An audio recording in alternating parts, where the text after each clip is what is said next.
Более 13 тысяч школьных учебников передадут в районные отделы образования по всей Абхазии. Наибольшее количество учебников получит город Сухум, за ним последуют Гудаутский, Гагарский и Гальский районы. В этом году впервые издан учебник русского языка для 5 класса, который долгое время не издавался. Здесь же более 34 наименований учебников. Хочется отметить, что в этом году впервые издан учебник русского языка 5 класс, который также давно не издавался.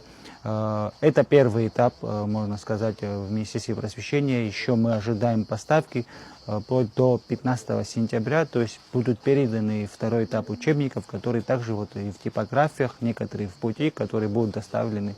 И мы надеемся, что и наши школьники в первую очередь будут ценить наши учебники, которые мы им передаем, потому что эти учебники, которые будут числиться в библиотечном фонде школ, они передаются безвозмездно, бесплатно, то есть передают, потом они возвращают в школьные библиотеки для последующих передачи следующим школьникам. Помимо учебников, в рамках государственной программы поддержки многодетных и малоимущих семей Министерство просвещения Абхазии обеспечивает школьников формой.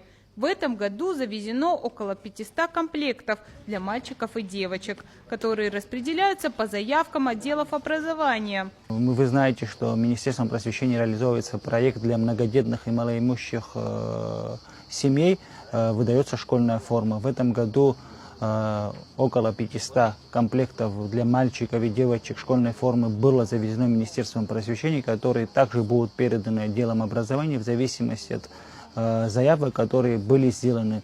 Конечно же, нужно осознавать и понимать в том, что все потребности не были закрыты, но мы стараемся ежегодно, из года в год увеличивать это количество комплектов, которые завозятся. Мы надеемся, что в следующем году это количество будет увеличено. По словам Аслана Кутелия, списки составляются таким образом, чтобы семьи, которым не досталась школьная форма в прошлом году, обязательно получили ее в этом учебном сезоне. Также уже ведутся переговоры об увеличении количества учебников и школьных форм для следующего года. Алиса Адлиба, Владимир Капуза, Абаза ТВ.